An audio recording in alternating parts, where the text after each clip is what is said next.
আসসালামু আলাইকুম। সবাইকে আমন্ত্রণ জানাচ্ছি এবি নিউজ প্রাইম সংবাদে। আপনাদের সঙ্গে আছি আমি সুমাইয়া মেঘলা। শুরুতেই জানিয়ে দেব সংবাদ শিরোনাম। টাঙ্গাইলের গোপালপুরে সহিংসতা, ১৪৪ ধারা জারি। বিশ্ব পরিবেশ দিবসে শব্দ দূষণ রোধে র্যালি। শহীদ ওসমান হাদি হত্যাকাণ্ডে বিক্ষোভ মিছিল, বৈষম্যহীন অর্থনীতি গড়ার প্রতিশ্রুতি হাসনাত আব্দুল্লাহ। মুন্সিগঞ্জে ৪১ দিন জামাতে নামাজ আদায়, ৯ শিশু কিশোরকে বাইসাইকেল। যমুনা সেতুতে যানবাহন বিকল, ঢাকামুখী লেনে তীব্র যানজট। কিউবার প্রেসিডেন্টের উপর যুক্তরাষ্ট্রের নিষেধাজ্ঞা, তীব্র সংকটে দ্বীপরাষ্ট্র। মণিপুরে ফের ভয়াবহ সহিংসতা, জ্বলে গেছে বহু ঘরবাড়ি। ঘুঘু ছেলা নিষিদ্ধ আসন্ন ফুটবল বিশ্বকাপে এইচপি দলের সামনে জিম্বাবুয়ে এ সিরিজ। দর্শক, এতক্ষণ শুনছিলেন শিরোনাম, এখন বিস্তারিত। টাঙ্গাইলের গোপালপুরে আধিপত্য বিস্তারকে কেন্দ্র করে টানা সহিংসতা, ঘরবাড়িতে অগ্নিসংযোগ, হত্যাকাণ্ড এবং মাইকিং করে দ্বিতীয় দফায় হামলার ডাক দেয়ায় প্রশাসন ১৪৪ ধারা জারি করেছে। তবে শুক্রবার সকালে সেই নিষেধাজ্ঞা উপেক্ষা করে নলিন বাজার ও জগৎপুরা এলাকায় নতুন করে হামলা, ভাঙচুর এবং ঘরবাড়িতে আগুন দেওয়ার ঘটনা ঘটে। বিভিন্ন স্থানে দেশীয় অস্ত্রশস্ত্র ও লাঠি সোটা হাতে মানুষজন অবস্থান নেয়ায় জগৎপুরা ও গোলপ্যাচা এলাকায় থমথমে পরিস্থিতি বিরাজ করছে। বৃহস্পতিবার রাতের সংঘর্ষে একজন নিহত হওয়ার পর উত্তেজনা আরও বাড়ে। রাতেই গোপালপুর অংশের লোকজন মাইকিং করে দ্বিতীয় দফায় সহিংসতার ডাক দেয়। পরিস্থিতি নিয়ন্ত্রণে আনতে রাত ১২টার পর গোপালপুর ও ভুইয়াপুর উপজেলার প্রশাসন ১৪৪ ধারা জারি করে। সেই রাত থেকেই ঘটনাস্থল সহ আশপাশের এলাকায় বিপুল সংখ্যক আইনশৃঙ্খলা বাহিনী মোতায়েন রয়েছে। শুক্রবার সকালে নলিন বাজারে হামলার পর জগৎপুরা এলাকায় ঘরবাড়ি আগুন ধরিয়ে দেওয়া হয়। আগুনে বেশ কয়েকটি ঘর সম্পূর্ণ পুড়ে যায়। দুই উপজেলায় এখনও উত্তেজনা বিরাজ করছে এবং দুই পক্ষই পুনরায় সংঘর্ষের প্রস্তুতি নিয়ে বিভিন্ন স্থানে অবস্থান করছে। অন্যদিকে বিশ্ব পরিবেশ দিবস উপলক্ষে শব্দ দূষণ রোধে সচেতনতা বাড়াতে ঢাকা উত্তর সিটি কর্পোরেশন, পরিবেশ অধিদপ্তর, ঢাকা মেট্রোপলিটন পুলিশ এবং বাংলাদেশ সড়ক পরিবহন কর্তৃপক্ষের যৌথ উদ্যোগে একটি সমাবেশ ও র্যালি অনুষ্ঠিত হয়েছে। শুক্রবার গুলশান ২ গোলচত্বরে আয়োজিত এই কর্মসূচিতে প্রধান অতিথি ছিলেন ডিএনসিসি প্রশাসক মোহাম্মদ শফিকুল ইসলাম খান। সমাবেশে ডিএনসিসি প্রশাসক জানান, শাহজালাল আন্তর্জাতিক বিমানবন্দর এলাকাকে নীরব এলাকা ঘোষণা করা হয়েছে এবং আজ থেকে এই সিদ্ধান্ত কার্যকর হবে। আজকের পর থেকে হযরত শাহজালাল আন্তর্জাতিক বিমানবন্দর নীরব থাকবে, সেখানে কোনো শব্দ দূষণ থাকবে না, হবে না। তারপরেও যদি কেউ অমান্য করে, আইন অনুযায়ী ডিআইজি সাহেব তার বিরুদ্ধে ব্যবস্থা গ্রহণ করবেন। এমনিভাবে গুলশান এলাকা আছে, বনানী আছে, আমরা এই জায়গাগুলোতে আমরা গুরুত্ব সহকারে পর্যায়ক্রমে কাজ করব। শহীদ ওসমান হাদি হত্যাকাণ্ডে ভারতের সংশ্লিষ্টতার পূর্ণাঙ্গ তদন্ত, দেশীয় খুনিদের চিহ্নিতকরণ, পলাতক আসামিদের দ্রুত দেশে ফিরিয়ে আনা এবং দ্রুত বিচার নিশ্চিত করার দাবিতে বিক্ষোভ মিছিল করেছে ইনকিলাব মঞ্চ। শুক্রবার বাদ-জুমা ঢাকা বিশ্ববিদ্যালয়ের কেন্দ্রীয় মসজিদ থেকে মিছিলটি শুরু হয়। টিএসসি রাজু ভাস্কর্য প্রদক্ষিণ করে মিছিলটি পুনরায় কেন্দ্রীয় মসজিদ সংলগ্ন ওসমান হাদির সমাধির সামনে এসে সংক্ষিপ্ত সমাবেশের মাধ্যমে শেষ হয়। মিছিলে ইনকিলাব মঞ্চের নেতাকর্মী ছাড়াও বিভিন্ন শ্রেণী পেশার মানুষ, শিক্ষার্থী এবং সামাজিক সাংস্কৃতিক সংগঠনের প্রতিনিধিরা অংশ নেন। সমাবেশে সংগঠনের সদস্য সচিব আব্দুল্লাহ আল জাবের বলেন, মমতা বন্দ্যোপাধ্যায়ের দেয়া বক্তব্য নিয়ে বাংলাদেশের পররাষ্ট্র মন্ত্রণালয়ের সত্য উদ্ঘাটনের উদ্যোগ নেওয়া উচিত ছিল। ১ মাস পরে জিজ্ঞেস করলেও বলেন সেই প্রক্রিয়া চলছে। এই প্রক্রিয়া কিয়ামত পর্যন্ত চলবে কিনা আমরা জানতে চাই। প্রিয় ভাইয়েরা, শহীদ ওসমান হাদি তিনি বাংলাদেশের স্বাধীনতা, সার্বভৌমত্ব রক্ষার জন্য জীবন দিয়েছেন। সুতরাং তার বিচার কার্য নিয়ে যারা তালবাহানা করবে, আমরা মনে করব তারা বাংলাদেশের স্বাধীনতা, সার্বভৌমত্বের শত্রু। মমতা বন্দ্যোপাধ্যায় যে বক্তব্য দিয়েছেন, বাংলাদেশের পররাষ্ট্র মন্ত্রণালয় উচিত ছিল সেই বক্তব্য আমলে নিয়ে এরপরে সত্য মিথ্যা কি সেটা উদ্ঘাটন করবার। কিন্তু পররাষ্ট্র মন্ত্রণালয়ের মাননীয় প্রতিমন্ত্রী তিনি বললেন যে হারা প্রার্থীর কোনো কথা আমরা আমলে নিচ্ছি না।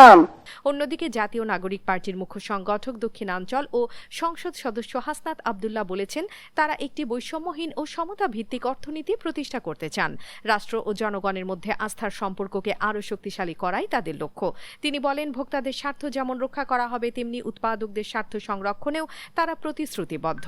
শুক্রবার বিকেলে জাতীয় যুবশক্তির কার্যালয়ে আয়োজিত ছায়া বাজেট ২০২৬-২৭ অনুষ্ঠানে তিনি এসব কথা বলেন। তিনি জানান, আগামী ৭ জুন থেকে জাতীয় সংসদের বাজেট অধিবেশন শুরু হবে এবং বর্তমান সরকার একটি সংকটকালীন অর্থনীতি হাতে পেয়েছে। জায়গা থেকে আমাদের ছায়া বাজেটটি এখন আমাদের ছায়া বাজেট টিম থেকে উপস্থাপন করা হবে। আমাদের এনসিপি আমরা যে অঙ্গীকার দিয়েছি, আমরা একটি সমতা ভিত্তিক অর্থনীতি আমরা নিশ্চিত করব, যেটি হবে বৈষম্যহীন। একই সাথে সাথে রাষ্ট্রের সাথে জনগণের যে একটি অঙ্গীকারের সম্পর্ক, সেই অঙ্গীকারের সম্পর্কটি আমরা নিশ্চিত করব। অন্তর্বর্তীকালীন সরকার যখন ক্ষমতায় আসে তখন মুদ্রাস্ফীতি ছিল আমাদের 11.66%।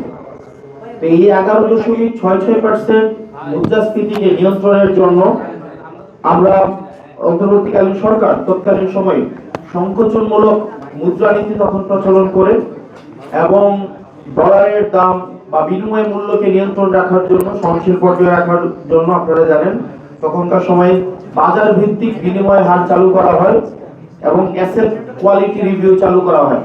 একই সাথে সাথে আপনারা জানেন ব্যাংকগুলোকে জবাবদিহিতা, অ্যাকাউন্টেবিলিটি এনশিওর করার জন্য মুন্সিগঞ্জ সদর উপজেলার আধারা ইউনিয়নের ১ নম্বর ওয়ার্ডে টানা ৪১ দিন মসজিদের জামাতে ৫ ওয়াক্ত নামাজ আদায় করায় ৯ শিশু কিশোর শিক্ষার্থীকে বাইসাইকেল উপহার দেওয়া হয়েছে। এছাড়া নামাজ আদায় নিয়মিত চেষ্টায় আরও ২৯ জনকে সম্মাননা ক্রেস্ট এবং ২ জনকে নগদ অর্থ সহায়তা প্রদান করা হয়েছে। সব তথ্য স্থানীয় সংগঠন ও নির্ভরযোগ্য সূত্র থেকে যাচাই করা হয়েছে। ব্যতিক্রমে এই উদ্যোগ নিয়েছে আধারা মানব কল্যাণ ফাউন্ডেশন। শুক্রবার জুম্মার নামাজের পর ১০ থেকে ১৬ বছর বয়সী মোট ৩২ জন শিশু কিশোরকে উপহার তুলে দেন সংগঠনের সদস্যরা। এই প্রকল্পে স্থানীয় প্রবাসীরাও আর্থিক সহায়তা করেছেন। অনুষ্ঠানে সভাপতিত্ব করেন ফাউন্ডেশনের সমন্বয়ক মোহাম্মদ অন্তর ব্যাপারী। অতিথি হিসেবে উপস্থিত ছিলেন আধারা মধ্যপাড়া জামে মসজিদের ইমাম মুফতি মোহাম্মদ শহীদুল ইসলাম। অন্যদিকে যমুনা সেতুর উপর একাধিক যানবাহন বিকল হয়ে পড়ায় সেতুর পশ্চিম সংযোগ মহাসড়কের ঢাকামুখী লেনে তীব্র যানজট সৃষ্টি হয়েছে। শুক্রবার সকাল থেকে এই যানজট বাড়তে থাকে। যমুনা সেতু কর্তৃপক্ষ নিশ্চিত করেছে যে বর্তমানে সেতুর ২ লেনই বন্ধ রয়েছে। ঈদুল আজহার ছুটি শেষে কর্মস্থলে ফিরতে থাকা মানুষের চাপের মধ্যেই সেতুর উপর কয়েকটি যানবাহন বিকল হয়ে পড়ায় পরিস্থিতি আরও জটিল হয়ে ওঠে। পশ্চিম গোলচত্বর থেকে কামারখান্দ উপজেলার ঝাউইল পর্যন্ত প্রায় ১০ কিলোমিটার জুড়ে যানবাহনের দীর্ঘ সারি দেখা গেছে। ঘণ্টার পর ঘণ্টা আটকে থাকা যাত্রীরা চরম ভোগান্তিতে পড়েছেন। কিউবার প্রেসিডেন্ট মিগেল দিয়াজ কানেলের ওপর নতুন নিষেধাজ্ঞা আরোপ করেছে যুক্তরাষ্ট্র এবং এই তালিকায় রাখা হয়েছে তার স্ত্রী ও সন্তানকেও। কমিউনিস্ট শাসিত কিউবার বিরুদ্ধে ওয়াশিংটনের ধারাবাহিক চাপের সর্বশেষ উদাহরণ এটি। আল জাজিরার প্রতিবেদন অনুযায়ী বৃহস্পতিবার যুক্তরাষ্ট্রের অর্থ মন্ত্রণালয় এই নিষেধাজ্ঞা ঘোষণা করে। এর আগে মার্কিন নৌবাহিনী কিউবার উপর জ্বালানি অবরোধ আরোপ করায় দেশটির তীব্র বিদ্যুৎ বিভ্রাট ও খাদ্য সংকট দেখা দেয়। নতুন নিষেধাজ্ঞায় প্রেসিডেন্টের স্ত্রী ও সৎপুত্র ছাড়াও সাবেক প্রেসিডেন্ট রাউল কাস্ত্রোর পুত্র এবং এক নাতিকে অন্তর্ভুক্ত করা হয়েছে। রাউল কাস্ত্রো, যিনি ফিদেল কাস্ত্রের ভাই, তার বিরুদ্ধে গত মাসে যুক্তরাষ্ট্র গ্রেপ্তারি পরোয়ানা জারি করেছিল। নিষেধাজ্ঞার আওতায় এসেছে কিউবার বিপ্লবী সশস্ত্র বাহিনী মন্ত্রণালয়, সেনাবাহিনী এবং বিপ্লব প্রতিরক্ষা কমিটি ও সিডিআর। যুক্তরাষ্ট্র দাবি করছে কিউবার কমিউনিস্ট শাসন ব্যবস্থা মার্কিন নিরাপত্তার জন্য হুমকি। মার্কিন প্রেসিডেন্ট ডোনাল্ড ট্রাম্প ইঙ্গিত দিয়েছেন ইরানের পরিস্থিতি সামাল দেওয়ার পর কিউবার দিকেও নজর দেওয়া হবে। তার ভাষায়, আমরা ইরানের ইসলামী প্রজাতন্ত্রের বিষয়টি সামলে নেব এবং সেটা হয়ে গেলেই ফেরার পথে আমরা শুধু অল্প সময়ের জন্য এখানে থামব।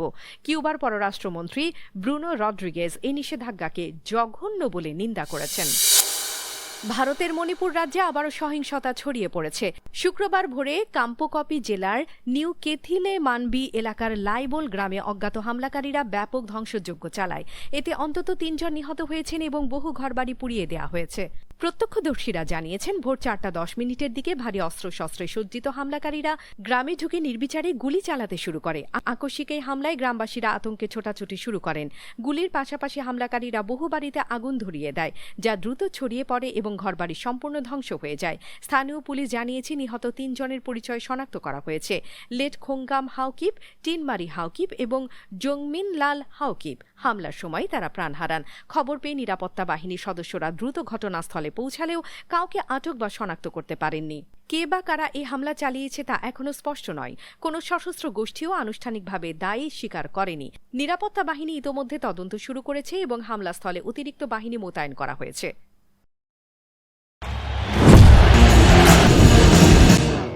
ফুটবল মাঠে খেলা দেখার পাশাপাশি উৎসবের আমেজে মেতে ওঠেন দর্শক সমর্থকরা। বাঁশি, আতশবাজি, নানা শব্দতুল্য সরঞ্জাম নিয়ে গ্যালারিতে ঢোকেন তারা। 2010 সালের দক্ষিণ আফ্রিকা বিশ্বকাপে ভুভুজেলা নামের লম্বা প্লাস্টিকের বাঁশি যেমন বিশ্বজুড়ে আলোচনায় এসেছিল, তবে আসন্ন বিশ্বকাপে যুক্তরাষ্ট্র, কানাডা ও মেক্সিকোর সব ভেন্যুতে ভুভুজেলা নিষিদ্ধ করেছে ফিফা। দক্ষিণ আফ্রিকার ফুটবল সংস্কৃতির অবিচ্ছেদ্য অংশ ভুভুজেলা। বিশ্বকাপের সময় এর একঘেয়ে টানা শব্দকে অনেকেই মৌমাছির ঝাঁকের গুঞ্জনের সঙ্গে তুলনা করেছিলেন। সমালোচনা সেই ইতিহাস মাথায় রেখে এবার ফিফা স্টেডিয়াম আচরণবিধিতে কঠোরতা বাড়িয়েছে। ভুভুজেলার পাশাপাশি অন্য বাঁশি, এয়ার হর্ন এবং অতিরিক্ত শব্দ তৈরি করে এমন যে কোনো ডিভাইস নিষিদ্ধ করা হয়েছে 2026 বিশ্বকাপের সব ভেন্যুতে। এবার ক্রিকেটের খবর। জাতীয় দলের পাইপলাইন হিসেবে পরিচিত হাই পারফরম্যান্স এইচপি ইউনিটকে ঘিরে প্রতি বছরই আলাদা পরিকল্পনা করে বাংলাদেশ ক্রিকেট বোর্ড। আসন্ন মৌসুমেও এইচপি বিভাগকে নিয়ে বিসিবির বড় পরিকল্পনা রয়েছে, যার অংশ হিসেবে জিম্বাবুয়ে এ দলের বিপক্ষে পূর্ণাঙ্গ সিরিজ খেলতে যাচ্ছে এইচপি দল। সব তথ্যই নির্ভরযোগ্য ক্রিকেট সংশ্লিষ্ট সূত্র থেকে যাচাই করা হয়েছে। 3টি ওয়ানডে ও 2টি 4 দিনের ম্যাচ নিয়ে সাজানো হয়েছে এই সিরিজ। ক্রিকেটাররা কালই বগুড়ার উদ্দেশ্যে রওনা হবেন। ঢাকা ছাড়ার আগে তাদের সঙ্গে বৈঠকে বসবেন বিসিবি সভাপতি তামিম ইকবাল। জানা গেছে তিনি ক্রিকেটারদের বিভিন্ন দিক নির্দেশনা দেবেন এবং সিরিজকে সামনে রেখে মানসিক প্রস্তুতি নিয়েও কথা বলবেন। আগামী 8, 10 এবং 13 জুন বগুড়া ও রাজশাহীতে অনুষ্ঠিত হবে ওয়ানডে সিরিজ। দর্শক, এতক্ষণ আমাদের সঙ্গে থাকার জন্য ধন্যবাদ। সর্বশেষ সংবাদ পেতে ভিজিট করুন আমাদের ওয়েবসাইট www.abnewsinternational.com এ। সেই সঙ্গে নিয়মিত ভিডিও নিউজ পেতে আমাদের ফেসবুক পেজ ও ইউটিউব চ্যানেলে চোখ রাখুন।